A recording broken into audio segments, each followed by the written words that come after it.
네, 안녕하세요. 댕기왕자입니다. 오늘은 금리 환율 주가와의 관계는 4차 산업장과 대세 상승장에 대한 생각 2편 방송을 시작해 보도록 하겠습니다.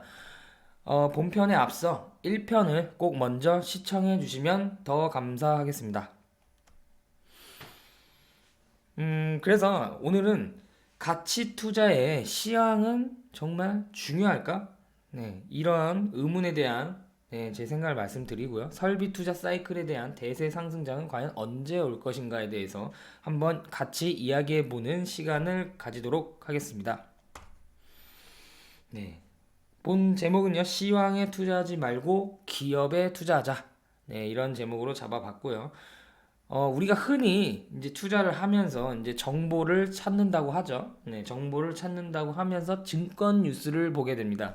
그 증권 뉴스는 당연히 증권부 기자들이 작성을 하겠죠. 그러면 그 증권부 기자들은 어떤 사람들이고 어떻게 작성을 할까요?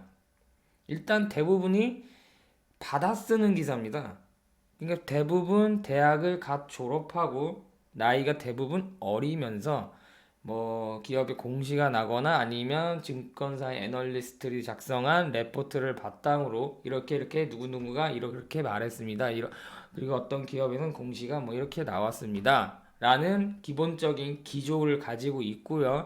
증시가 상승을 하면 그 상승에 맞는 좋은 기사를 내보내고요. 증시가 뭐 하락을 하면 그 하락에 맞춰서 나쁜 재료를 통해서 나쁜 기조를 맞춰서 쓰게 되어 있습니다. 따라서 지금 막 죽을 것 같이 써도 증시만 다시 좋아지면 다시 살 것 같은 기사를 쓰고 지금 엄청 좋고 살 것처럼 써도 다시 반대로 흘러가면 다시 죽을 것 같은 기사를 쓰는 게 바로 증권 뉴스입니다. 네, 여기에 투자자들이 저는 많이 흔들린다고 생각을 합니다. 저 또한 과거에 증권 뉴스를 굉장히 많이 봤었고, 지금은 제가 찾고 싶은 뉴스들만 검색해서 찾고 증권 뉴스는 보지 않고 있지만, 어쨌든 처음에는 이 증권 뉴스가 매일매일 쏟아져 나오기 때문에 이거에 대해서 이리 갔다가 저리 갔다가 이리 갔다가 투자자들의 마음이 굉장히 혼란스럽고 휘둘리는 경향이 있다. 그렇게 보시면 되겠습니다. 그렇다면 우리는 왜 매일 시황을 보고 있는가? 저 또한 뭐 여러분들도 궁금해 하시고 또 그냥 오늘 증권 시장을 마무리하는 의미로 시황을 올려드리고 있지만 시약만 보고서 투자를 하기에는 굉장한 어렵다고도 보고 그렇게 하시면 안 된다고 저는 생각을 합니다. 시황은 관상용이다. 네. 그냥 시장이 오늘 이렇게 끝났구나, 이렇게 흘러갔구나. 네, 이것뿐만 아니라 그리고 시장의 온도를 체크하는 거죠. 온도. 네, 지금 시장이 뜨겁구나. 시장이 차갑구나. 그리고 뭐 업종별로는 이 업종이 이렇게 흘러가구나. 이 산업은 이 정도로 흘러가는구나. 이렇게 파악을 하시면 됩니다. 저 또한 시향을 올리고 있지만, 뭐 단기 트레이딩을 위한 시향이라기보다는 산업 분석, 그 다음에 업종 분석을 통해서 조금 더 중장기적으로 시장을 말씀을 해 드리려고 노력을 하고 있습니다. 그래서 지수를 살펴보시면요. 종합주가 지수를 살펴보시면, 이게 종합주가 지수죠. 네, 이 종합주가 지수를 살펴보시면 이 모든 흐름 속에 돈을 잘 버는 기업, 매출이 일어나는 기업, 뭐 이익이 잘 발생하는 기업, 아니면 돈을 못 버는 기업, 장사를 못 하는 기업, 매출이 하락하는 기업 등 모든 기업들의 평균치가 반영된 결과다라고 보시면 되겠죠. 그래도 어쨌든 가중 평균 지수를 사용을 하기 때문에 대체적으로 시가총액이 크고 어느 정도 돈을 벌고 있다는 기업들 위주로 지수가 형성되기 때문에 경제가 성장하는 한 지수 또한 우상향 패턴을 보일 가능성이 높다 그렇게 보시면 되겠습니다. 그래서 우리는 기업에 투자하는가 아니면 주가에 투자하는가 이 의문을 또 한번 던져볼 수가 있죠. 기업에 투자한다는 것은 무슨 의미일까요? 그 기업의 뭐 사업 보고서도 보고 매출도 보고 뭐 재무적으로는 안정한지 비즈니스는 어떤지 경쟁력은 있는지 경쟁사가 출몰할 수 있는지 신규 경쟁사가 다시 출몰해서 시장의 파이를 뺏길 수 있는지 뭐 독점인지 뭐 이런 것들을 파악하는 기업에 투자한다고 하죠. 그럼 주가에 투자하는 것은 무슨 의미일까요? 증권 뉴스를 보고 예, 기업은 보지 않는 겁니다. 빨간 펜으로 하도록 하겠습니다. 네, 기업을 보지 않는 겁니다. 그럼 주가를 본다는 건 무슨 말이냐면 기업을 보지 않고 뉴스를 보고 좋을까? 뭐 좋을 것 같은데 하고 그 다음에 이제 차트 움직임만 보고 이것을 중심으로 투자를 하는 걸 주가를 보고 투자를 한다고 말씀을 드리고 싶습니다. 그럼 여기서 결정을 해야겠죠. 우리는 어떤 투자를 할 것인가. 예, 기업에 투자를 할 것인가 아니면 주가에 투자를 할 것인가. 뭐 장단점이 있다고 생각합니다. 그리고 전 당연히 기업에 투자해야 된다고 그렇게 권해드리는 편입니다. 주가에 투자를 한다면 매일매일 이 주가의 움직이는 흐름을 보고 일희일비하게 됩니다. 이렇게 투자를 하는 거는 데이 트레이딩 전업 투자자는 가능할지 몰라도 평균적으로 직장을 다니거나 생업이 있는 분들은 이렇게 투자하면 그 생업과 직장이 흔들리기 때문에 그렇다고 또 이렇게 투자한다고 뭐 더 좋은 결과가 있거나 그런 건 아니기 때문에 주식의 본질, 주식의 본질은 뭐죠? 주식의 본질은 기업이다. 그리고 또 기업의 본질은 뭐죠? 이윤을 남기는 것이다. 이걸 합치면 기업이 이윤을 남기면 주가는 올라간다. 요거죠. 그래서 바로 저희는 이렇게 투자를 해야 된다. 그렇게 말씀을 드리고 싶습니다. 시황을 보고 투자한다는 것은 주가를 보고 투자한다는 것과 같은 말입니다. 주식 투자 공부를 5가지로 보시면 시황 분석, 업종 분석, 산업 분석, 기업 분석, 차트 분석 크게 보면 5가지입니다. 그래서 어떤 무슨 기법, 뭐 기법이라는 말이 있죠. 이 기법이란 말은 대부분 이 차트 분석을 의미하는 거죠. 뭐 이런 기법, 뭐 차트가 과거에 이렇게 움직였으니까 앞으로 이렇게 움직일 것이다 라는 건데 이게 통하나요? 안 통하나요? 거의 안 통하죠. 이게 통한다면 지금 이걸 통하는 사람이 엄청난 돈을 벌었을 텐데 뭐 그런 언론에 대한 뉴스는 나오지 않고 있죠. 안 통한다라는 것입니다. 안 통해. 과거의 차트가 이렇게 뭐 움직였으니까 지금 이렇게 움직일 것이다라는 보장이 없습니다. 그럼 여기서의 이렇게 움직일 것이다의 보장은 누가 만들어주죠? 기업이 만들어주죠. 기업이 과거와 같은 경쟁력, 과거와 같은 성장성, 과거와 같은 독점력 이런 것을 가지고 있다면 이 패턴이 같게 만들어질 수 있는 가능성이 높아지는 거죠. 그죠?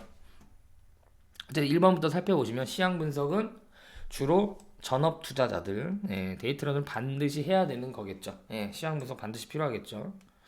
단기 트레이딩을 하시는 분들도 반드시 시황 분석이 되어야 되겠죠. 그 다음에는 이제 업종 분석, 산업 분석이 있는데요. 뭐 업종, 그죠? 뭐 자동차 업종, 철강 업종, 뭐 이렇게 보시는 거고요. 산업은 더 크게 보시는 거죠. 바이오 산업에 대한 그리고 뭐 철강 산업에 대한 좀 더 크게 보는 거죠. 그래서 이런 업종 분석과 산업 분석은 왜 하느냐? 보시면 주로 어떤 분들이 투자하느냐면 공부를 하시냐면 대형주에 투자하시는 뭐 안정적으로 수익을 조금씩 늘려 나가겠다는 목표를 가지신 분들이 주로 투자하는 그런 분들이 투자를 하시려면 이 업종 분석과 산업 분석이 되어 있어야겠죠. 그죠? 뭐 대형주가 뭐 주가가 막 말도 없이 급락을 하거나 뭐 상장 폐지가 되거나 그런 가능성 거의 없죠. 그렇기 때문에 조금 더 안정적으로 하지만 올라가는 이 상승률도 어느 정도 제한이 되어 있죠. 그래서 대형주는 대부분 우량주 절반의 법칙으로 투자를 많이 합니다. 우량주 절반입니다. 이게 무슨 말이죠? 대형주가 직전 고점보다 50% 하락을 해 있어요. 50%. 뭐 전방 산업이 안 좋다거나 대규모 투자를 해서 비용이 발생해서 실적이 깎이거나 그래서 전고점 대비 마이너스 50%가 되어 있다면 이때 들어가서 다시 플러스 뭐 20-30%가 됐을 때 차익 실현을 하는 그런 방법이 가장 많이 투자자들이 선호하는 방법입니다. 어쨌든 대형주를 중장기 투자를 한다고 가정을 했을 때는 그 대형주가 속해 있는 전방 산업에 대한 이해도가 필요하다. 그렇게 보시면 되겠습니다. 조금 지울게요. 그 다음에 이제 기업 분석. 가장 중요한 건 기업 분석이겠죠? 예, 기업 분석. 기업 분석 당연히 뭐 대형주도 기업 분석을 하겠지만 기업 분석보다도 뭐 중요도를 따지면 산업 분석, 업종 분석이 중요합니다. 네. 만약에 뭐 철강 업종에 속해 있는 종목이 있는데 기업 분석으로는 별로예요. 근데 그 철강 업황 자체가 굉장히 좋아진다면 그 종목도 갈 수 있는 거죠. 왜냐하면 그 철강이라는 그 모임에 속해 있다는 이유만으로. 네, 그리고 기업 분석은 어떤 게 더 중요하냐 보시면 중소형주 투자에 중요하죠. 네. 여기서 중소형주에 뭐 테마주 있죠. 단기 테마주, 뭐 테마, 급등, 단타 뭐 이런 종목을 제외하는 겁니다. 테마, 급등, 단타. 네. 네, 이런 종목 제외하고 내가 이 작은 시총이 작은 기업의 이 성장성을 믿고 장투하겠다. 네, 이게 슈퍼 개미들이 투자하는 방법이죠. 시총이 작은 기업들의 신누타, 10배 이상의 수익을 보고 올라갈 때까지 장기 투자하는 거죠. 네.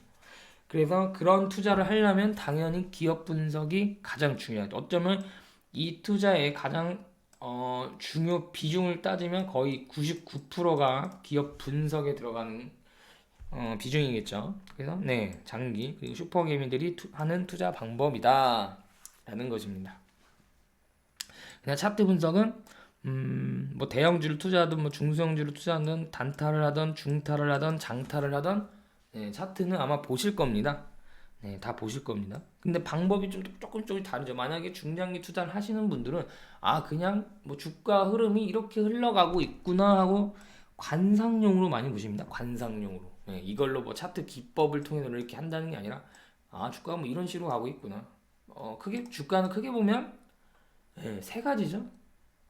세 가지. 상승 추세에 있냐, 횡보 추세에 있냐, 아니면 하락 추세에 있냐. 이거죠. 네, 셋 중에 하나죠. 셋 중에 하나. 그래서 이제 슈퍼 개미들은 이렇게 흘러가고 있는지를 그냥 확인을 하는 겁니다. 차트를 본다는 게. 여기서 매일매일 이거 수급 뭐 거래량 이런 걸 본다는 게 아니라 그냥 그 모양을 확인을 하는 거죠. 그래서 이렇게 주가라는 게 이렇게가 안 올라가죠. 항상 어떻게 올라가죠? 이런 식으로 올라가죠. 그래서 이왕이면 이런 데서 투자를 하는 게 아니라 밑에서 분할로 매수하는 그런 습관을 기르는 게 좋다. 그렇게 보시면 되겠죠. 여기서 뭐 최저점은 아무도 알 수가 없는 거 아닙니까? 여기서 분할 일단은 이런 기업을 찾아야 되고요. 적어도 이런 기업까지 이런 기업을 찾아서 이 아래 국면 있죠? 아래 국면에서 분할로 매수해서 주식을 모아나가는 전략 이게 좋지 않을까 그렇게 생각을 합니다. 그래서 계속 이어서 보면요. 대한민국이 왜 이렇게 시황 뉴스 매일매일 그런 주가 움직이에 대한 뉴스들이 발달을 했나 찾아보면요. 우리나라가 선물 옵션 최강국 아닙니까? 이 선물 옵션 과거에는 개인 투자율도 이 파생 상품 투자를 굉장히 많이 했었는데 이거는 이것도 설명하면 길기 때문에 어쨌든 이게 이제 리스크가 크기 때문에 당연히 권하지도 않고 저도 안 하고 어쨌든 과거에 선물 옵션 최강국 지금도 그렇지만요.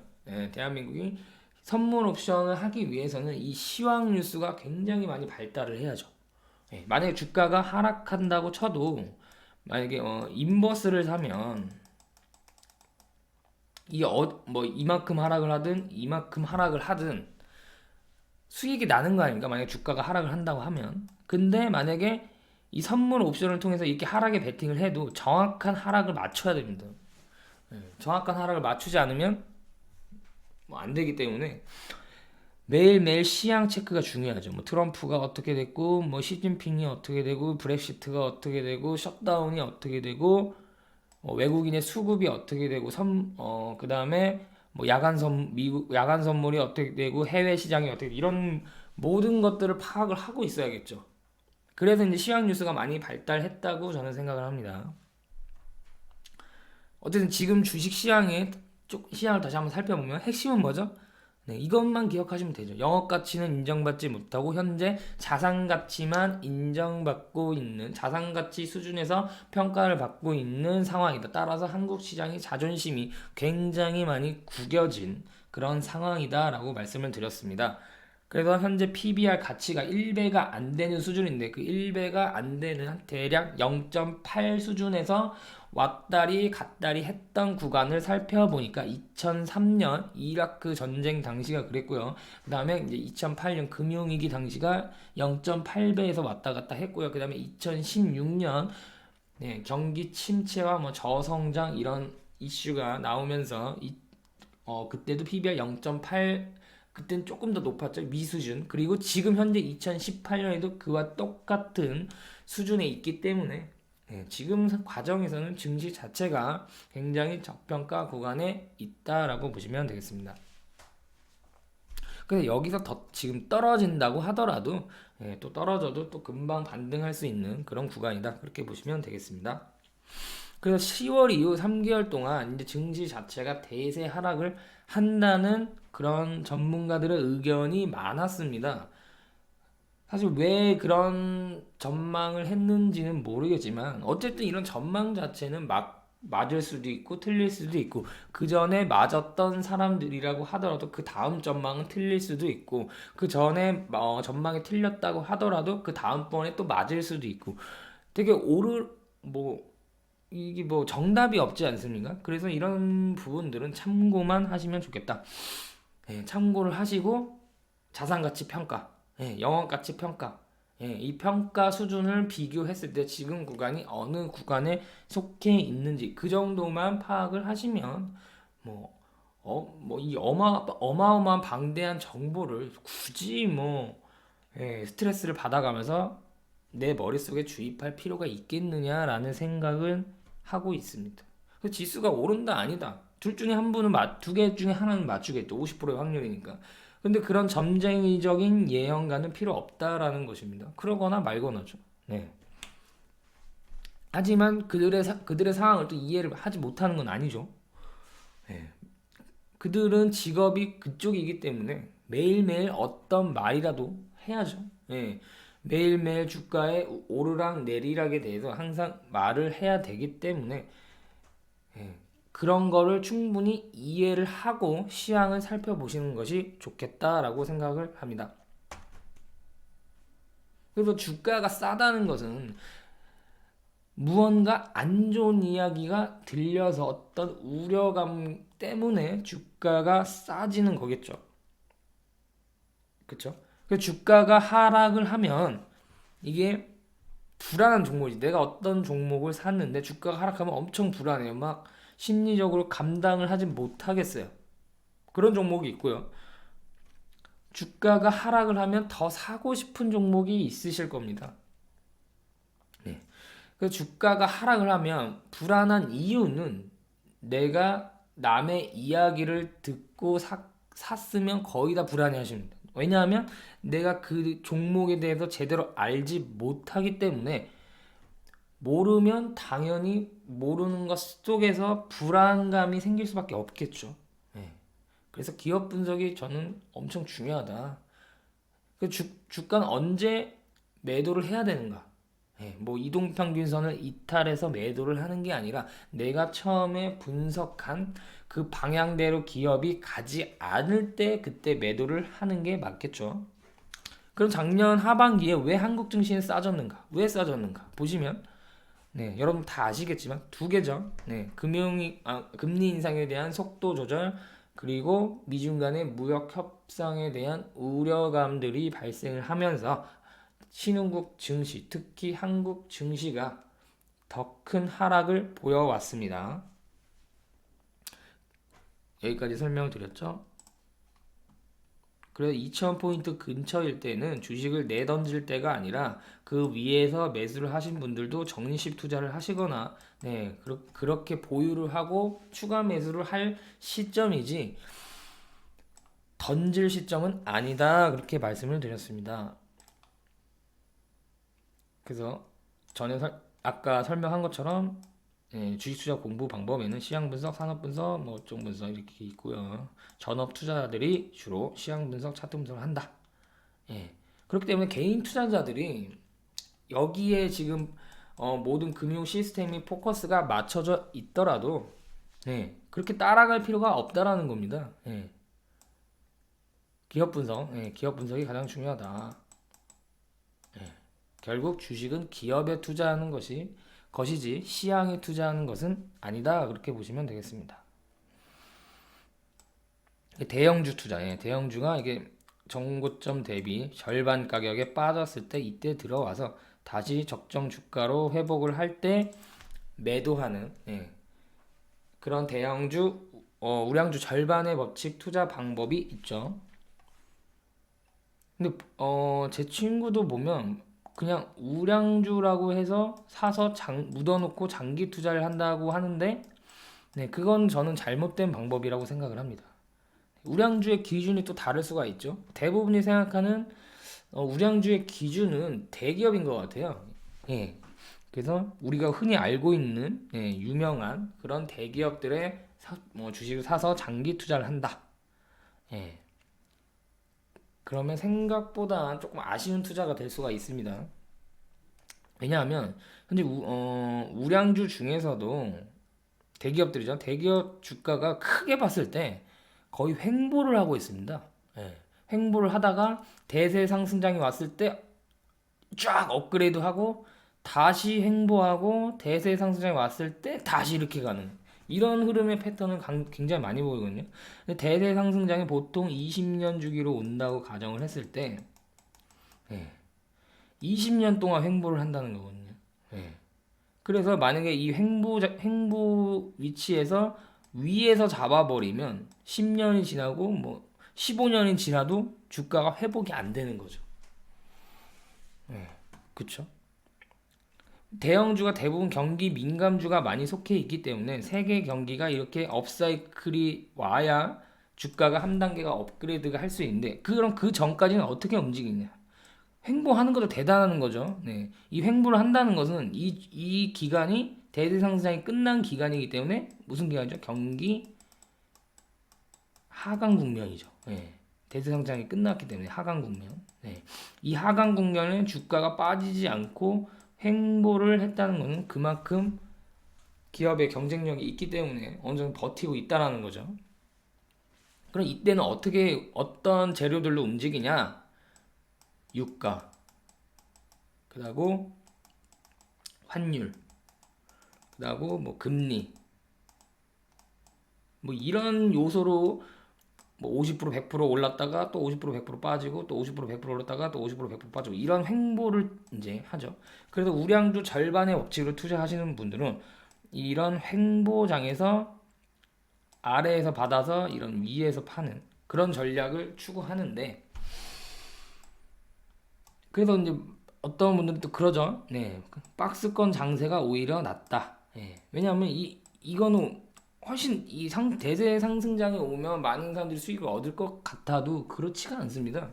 대부분 여기 손실 발생 아니면 밑에서 이미 잘라 먹어서 이 온전한 수익을 다 얻지 못하는 그런 상황이 발생을 하는데 어쨌든 이 박스권 장세가 이어지면 하방이 어느 정도 정해져 있기 때문에 뭐 내가 사고 조금 떨어져도 다시 회복하는 그런 국면에서 조금씩 수익을 얻는 그런 게 이제 대형주, 우량주 투자 방식이다. 우량주 절반의 법칙이라고 하죠. 이제 중소형주 투자. 그래서 장기 투자자들은 이런 업사이클이 일어나지 않는 이상은 그 전까지는 그럼 어떻게 투자를 하느냐? 중소형주에 투자하는 겁니다. 물론 대형주도 투자를 해야겠지만 중소형주에 투자를 해야 됩니다. 그래서 기업 분석을 잘해서 슈퍼개미들이 중소형주에 투자해서 장기 투자를 하는 것처럼 물론 뭐 저를 포함해서 일반인들이 슈퍼개미들처럼 기업 분석이 그들처럼 하기는 어렵겠지만 그래도 그 중에서 가장 좋은 종목들을 선별하여서 분산해서 투자를 한다면 또 좋은 결과가 나오지 않을까 그렇게 보고 있습니다. 주식은 언제 사야 될까요? 모두 알고 있듯이 물건이 쌀 때 사야 된다. 그럼 왜 싼가? 왜 싼가? 분위기가 안 좋으니까. 예, 모두 주변에 물어보면 주식 투자 그거 안 한다고 했을 때 그때가 싸죠. 그죠? 비전도 없어 보이고 실적도 최악으로 치달을 것 같은 생각이 들 때. 최근으로 보시면 네, 2018년 하반기 맞죠? 2018년 하반기가 가장 쌌다. 그렇게 보시면 되고 지금 싼 구간 여전히 저도 지금은 싸다고 생각을 하지만 예, 여기서 가장 쌌을 때 10월이죠. 그리고 반등을 시작하고 있다. 그렇게 보시면 되겠습니다. 지금은 어떤 분위기인가? 심리가 지금 어떤가 보시면 심리. 네. 주식 투자에 대한 심리가 어떻죠? 안 좋죠. 안 좋아요. 네. 심리가 굉장히 그리고 또 위축되어 있어요. 그죠? 네. 근데 2018년 상반기에는 어땠죠? 주식 투자에 대한 심리가 업이었어요. 업. 네. 그리고 박스권 돌파 이후에 심리가 굉장히 좋았죠. 그죠? 그럼 이런 그러니까 주식 시황을 살펴본다는 것은 시장의 온도계를 어느 정도 체크한다고 말씀드렸죠. 지금 시장의 온도는 약간 이런 상황에서 회복을 하고 있는 상황이고요. 2018년 상반기에는 시장의 온도가 굉장히 뜨거웠다. 그래서 주가가 이게 박스권 돌파하고 지금 다시 제자리로 돌아왔는데 2018년 하반기에 시장을 열심히 분석하면 이 하반기 하락을 예측할 수 있었을까요? 예측할 수 있었을까요?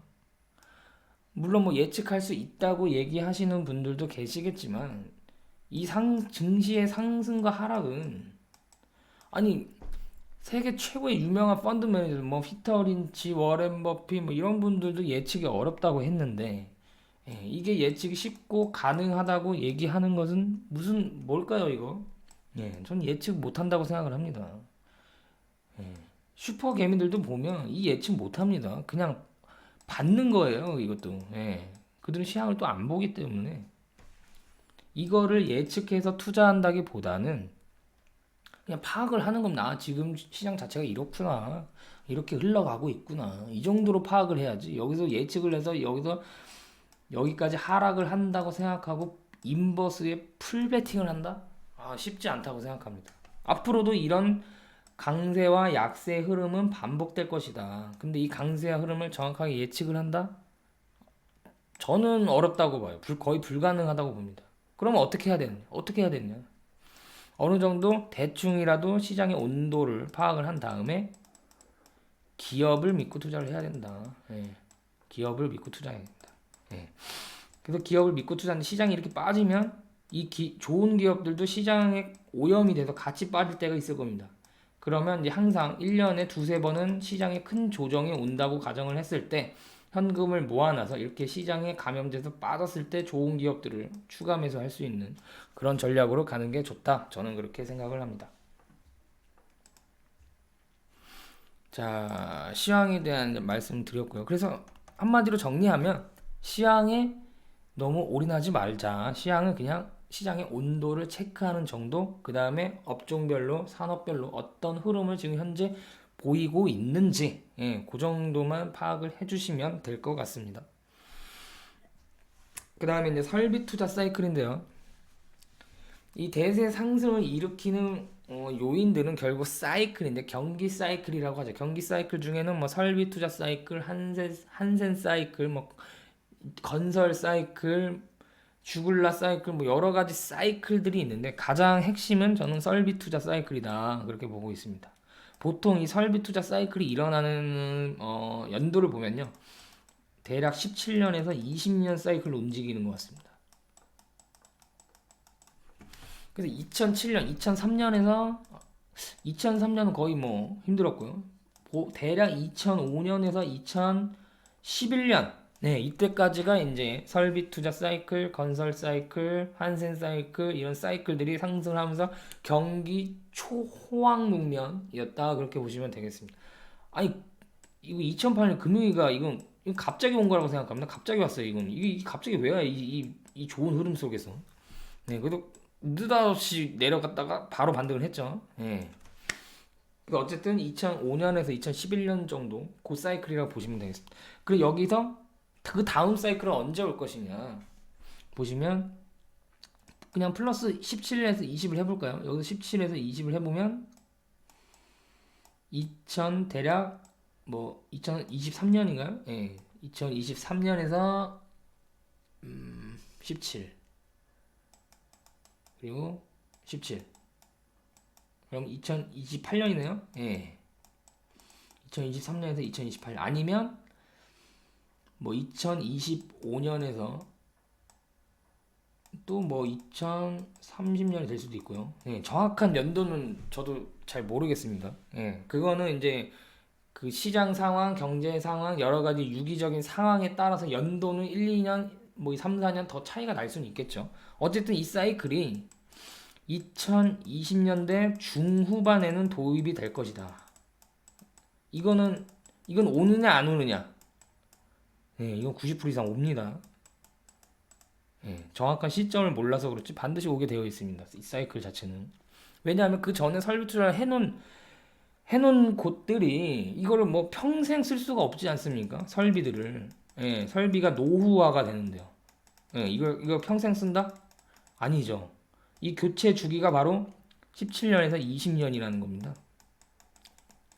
그럼 왜 이때 설비 투자야 뭐 기업들마다 다르게 하는 거 아니냐라고 생각하실 수도 있는데 그런데 왜 사이클이라는 말을 붙이냐면요. 연쇄적 반응이 일어나기 때문에 연쇄적 반응. 예, 연쇄적으로. 왜 연쇄적으로 일어날까요? 기업들이요. 이때 설비 투자 안 하면 돈을 벌 수 없다라고 생각을 하는 겁니다. 지금 아무리 4차 산업이 온다고 하더라도요. 전 세계의 큰 비중을 차지하는 것은 결국에는 그거죠. 네. 건설 경기죠. 건설과 관련된 거. 건설에 관련된 게 엄청나게 많죠. 건설과 자동차. 네. 뭐 이런 엄청나게 많죠. 공장들 많고 설비들. 그죠? 네. 그래서 이게 부흥이 일어날 때 여기에 내가 끼지 못하면 우리 회사가 여기 끼지 못하면 앞으로 한동안 돈을 못 벌겠구나라고 생각을 하기 때문에 2000년대 중국의 건설 경기 부흥이 일어났을 때 너도 나도 설비 투자를 하는 겁니다. 나도 껴줘 하고. 예. 그러면서 이게 연쇄적으로 반응이 일어나면서 대세 상승이 오는 거거든요. 어쨌든 그래서 중국이 국가 자체 설비 투자를 2000년대 시작을 하면서 이때가 설비 투자가 있었고요. 그래서 이런 철강, 뭐 건자재 뭐 이런 것들 날라야 될 거 아닙니까, 그죠? 예, 그 수송이 필요한데 결국 해상 수송이다. 물동량은 해상 수송에 날려 있다. 그렇게 보시면 되겠습니다. 물론 뭐 그때는 뭐 항공업종 이런 것도 오를 수 있겠지만 핵심은 뭐 굳이 항공은 한계가 있죠. 핵심은 배다 배. 배다. 그래 보시면 되겠습니다. 그래서 공장 수명이 있다. 빌딩 같은 경우에는 한 번 전후면 40년은 가죠. 왜냐하면 말 그대로 부동, 움직이지 않기 때문에. 근데 공장이나 선박 이런 데는 어떻죠? 공장은 설비가 계속 돌아가죠. 움직이죠. 계속 돌아가다 보니까 노후화가 훨씬 심하죠. 배도 움직이죠. 태평양 건너고 그러면서 노후화가 역시나 빌딩이나 이런 부동산보다 훨씬 심합니다. 그래서 부동산의 절반 정도밖에 사용하지 못한다. 그렇게 보시면 되겠습니다. 좀 더 또 지우고요. 그래서 이때가 설비 투자 사이클의 정점이었는데 2007년으로 보시는 분들도 있고 2011년으로 보시는 분들도 있고요. 다릅니다. 관점은. 20년 뒤에는 언제인가? 그러면 2027년. 그죠? 2027년에서 2031년이죠. 이거 정확한 연도는 맞지 않을 겁니다. 2030년. 대략 이 정도의 설비 투자 사이클의 고점이 된다라고 가정을 했을 때는 대략 3, 4년 정도 이 사이클이 유지된다고 가정을 하면 언제부터는 들어가야죠. 2023년 정도, 2000에서 한 2025년, 이 사이에서는 설비 투자 사이클, 경기 사이클을 생각을 하고, 그때 이제 경제 지표들을 어느 정도 조금 보면서 들어가야 된다. 네, 그렇게 보시면 맞겠습니다. 그러면 어디에 들어가야 될까요? 어디에 들어가야 될까요? 그쵸? 네, 그쵸? 네, 어디에 들어갈까요? 이때는 조선, 해운, 건설, 철강 이런 데 들어가면 되겠죠. 예. 이런 데에 좀 더 집중 투자를 해서 왕창 딱딱딱 가야겠죠. 예. 근데 지금은 그런 때는 아니다. 제가 시황에서 경기 방어주에서 경기 민감주로 움직이고 있다고는 했지만 이게 이런 대세 상승의 흐름이 아니라 워낙 많이 빠졌기 때문에 저번에 대형주 절반의 법칙, 우량주 절반의 법칙을 설명드렸죠. 예. 이런 이런 업종들이 지금 절반 가격이 빠져 있기 때문에 적어도 30% 정도 이상은 회복을 해 주어야 된다라는 관점으로 설명을 드렸던 것입니다. 예. 근데 앞으로 지금 2019년이죠. 예, 그리고 내년이 2020년. 2020년대부터 2030년까지 그 2000년부터 2011년에 그 흐름이 똑같이 이어진다고 저는 보고 있습니다. 그거를 감안을 해서 지금 투자 전략을 계속 짜고 있습니다. 그래서 지금 뭐 너무 2018년에 증시 자체가 약세 흐름을 보이면서 굉장히 힘든 시기를 겪었지만 여기에 지금 지치고 힘들고 그럴 때가 아니다. 더 크게 봐라. 더 크게 보자. 이 흐름은 그래서 앞으로는 굉장히 괜찮은 장세가 아주 장기적으로 봤을 때 지금 말씀드리는 겁니다. 괜찮은 장세가 이어질 것이다. 제가 생각해서 보실까요? 지수를 보시면 주봉으로 보겠습니다. 네. 지금 그럼 2000년 그죠? 지금 이게 펼쳐질 것이다 앞으로. 이게 예, 이게 펼쳐질 것이라고 저는 생각을 하거든요. 지금 이 구간은 지금 달리고 있다. 그렇게 보시면 되겠습니다. 20년, 17년에서 20년. 이 갑자기 금융이 와가지고 딱, 그쵸? 지금 자리가 금융위기랑 거의 똑같은 자리죠. 예. 다음 보시면요.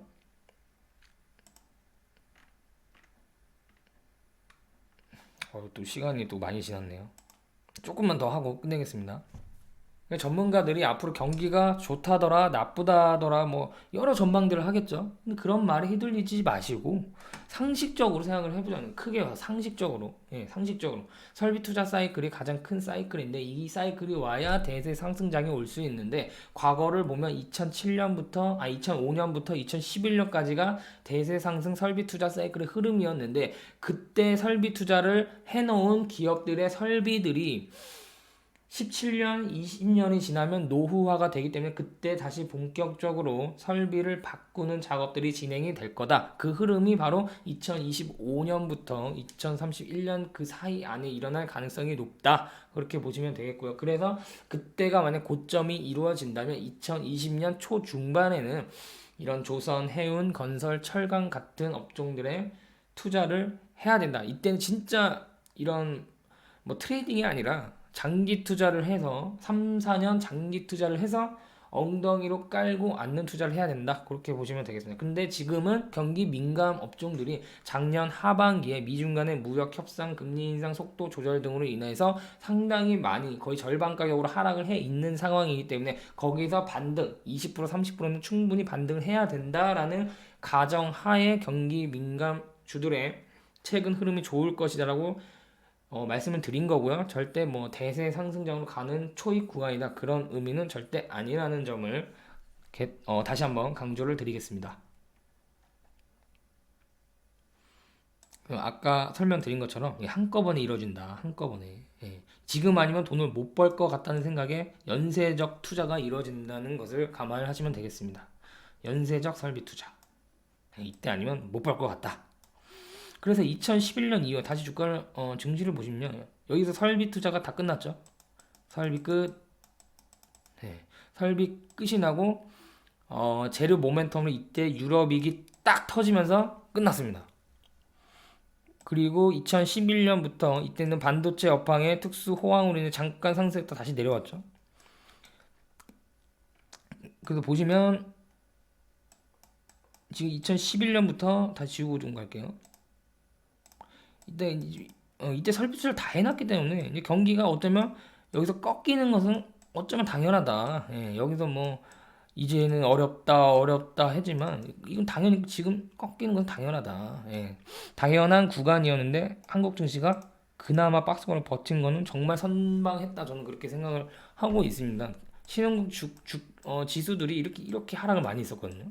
예, 그리고 2016년, 17년에 잠깐 올랐다가 다시 이렇게 이런 흐름인데 박스권 이렇게 딱 버텨준다는 건 그래도 신흥국 안에서 한국 증시의 위상이 괜찮다. 그렇게 보시면 되겠습니다.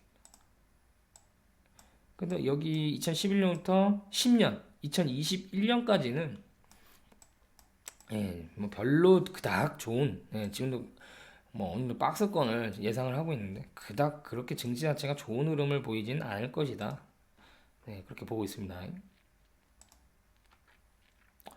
반도체는 이것도 따로 할 말이 많은데 너무 걱정 안 하셔도 될 것 같습니다. 지금 반도체 자체가 정상화되는 국면이지 꺾이는 국면이 아니라고 말씀드렸죠. 그리고 중국의 반도체 굵기 그리고 푸젠지나 사건 등 보시면 지금 거의 뭐 반도체 시장은 삼성, SK, 그다음에 마이크론 이렇게 지금 세 업체만 거의 독점을 하고 있는 상황이기 때문에 얘네 생각이 뭐냐면 치킨 게임 뭐 너네 뭐 반도체 굵기 한다고 해봐 한번.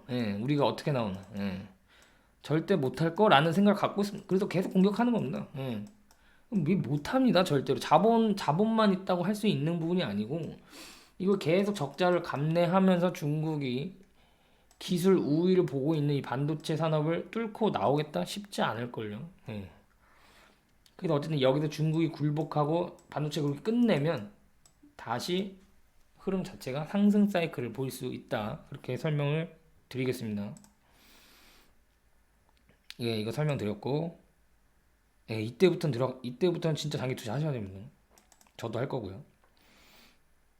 그래서 지금 잔파도다. 이건 잔파도를 탈 때다. 이렇게 대형주 투자 법칙 있죠. 잔파도. 그래서 2020년대 증시 상황이요. 2020년대 초반에는 조금 변동성이 심하게 나올 수는 있지만 2020년대 굉장히 좋은 시기가 도래하고 있다. 그래서 개인 투자자들이 사실은 주식 투자를 뭐 용돈벌이 하는 게 사실 무슨 의미가 있겠습니까? 결국에는 내가 소득이 끊겼을 때, 나중에 은퇴했을 때 그동안 주식 투자를 해온 것들이 나의 근로소득뿐만이 아니라 내가 투자한 기업들이 열심히 또 일을 해서 저에게 뭐 배당을 주거든 아니면 주가 상승을 해주든 그렇게 해서 내 몸뚱아리 하나로 벌기 어려운 그 상황을 조금이라도 보탬이 돼서 노후에 은퇴했을 때 그걸로 진짜 뭐 창업 자금이 되거나 아니면 어쨌든 노후에 상당히 요긴하게 쓸 수 있을 정도의 하는 것이 돈을 마련하는 것이 궁극적인 개인 투자들의 목표 아니겠습니까? 그래서 진짜 노후 준비를 2020년대에 끝낼 수 있는 그런 시기가 저는 올 것이다라고 생각을 합니다. 그래서 저 또한 노후 준비를 2020년 중후반에 조금 더 집중을 해서 그때 끝낼 수 있도록 그렇게 플랜을 짜고 있습니다. 플랜. 그럼 그 전까지 그런 상승이 오기 전까지 어떻게 해야 되느냐? 이때 어떻게 해야 되느냐? 지금은 뭐 욕심을 너무 크게 부리기보다는 정상적인 목표 수익률을 생각을 하시고 저평가된 걸 찾자. 저평가가 적정 가치. 그러니까 올 때 또 차익 실현을 해주는 저평가 성장주, 실적주, 우량주. 실적을 점검하면 되고요. 성장주도 저평가되는 구간이 있죠.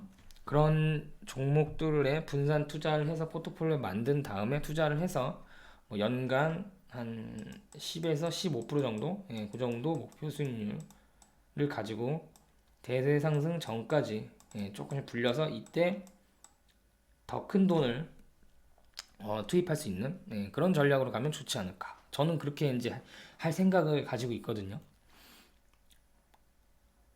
그죠? 그래서 퍼지표 이거 뭐 저평가란 퍼지표를 활용하면 된다. 이것도 설명을 드렸었죠. 퍼가 만약에 20이에요. 근데 성장률이 30%예요. 그러면 퍼 20만 봤을 때는 아 이거 비싼데라고 생각할 수 있지만 성장률이 30%이기 때문에 아 이거는 한번 충분히 들어가 볼만 하지 않을까 그렇게 판단을 해볼 수 있다라는 겁니다. 그 슈퍼개미들은 항상 좋은 기업에 장기 투자하라 이 말밖에 안 하죠. 항상 이 말밖에 안 합니다. 인터뷰 기사를 보면 좋은 기업에 장기 투자하세요. 그럼 좋은 기업은 도대체 뭔가? 좋은 기업이 도대체 뭐냐? 뭘까요?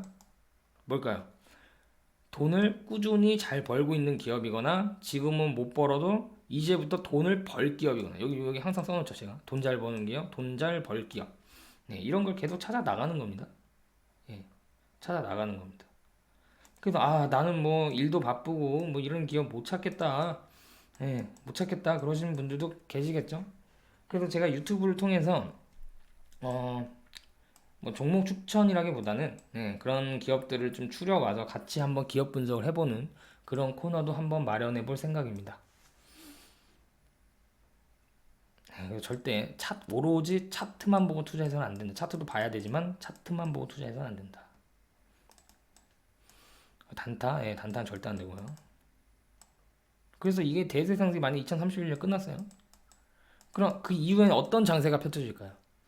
2011년부터 2015년과 비슷한 장세가 펼쳐질 겁니다. 설비투자 다 끝내고, 다 투자 다 했어요. 그럼 이제 꺾일 일만 남았죠.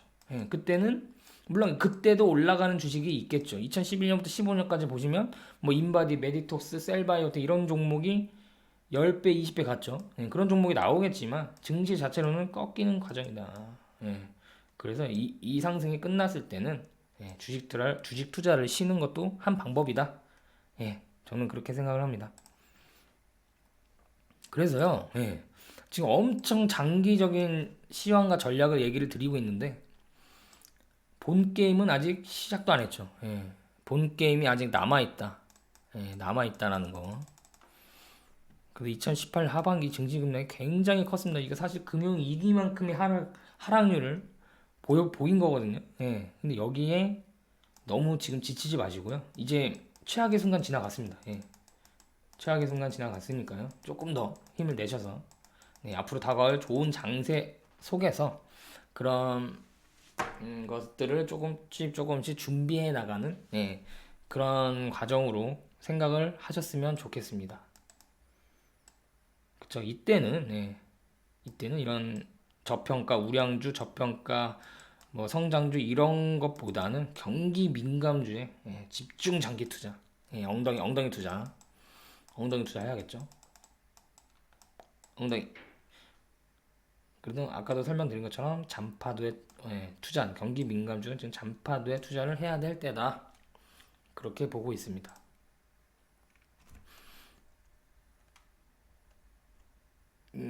그 설비 투자 사이클이 오기 전까지는 어떻게 해야 되는가? 설비 투자 사이클이 오기 전까지는 지금도 좀 오래 한 것 같은데 이 3편 전까지 3개 남았거든요. 이거는 또 3편, 그런 설비 투자 사이클이 오기 전까지 어떻게 해야 되는가부터는 그 3편이 시작하기 전부터 조금 더 설명을 드리면서 3편을 통해서 이 금리 환율 주가편, 4차 산업장과 대세 상승장에 대한 저의 생각편은 3편에서 마무리하는 걸로 그렇게 하도록 하겠습니다. 오늘 하루도 즐거운 하루 보내시고 저는 다음에 또 찾아뵙도록 하겠습니다. 감사합니다.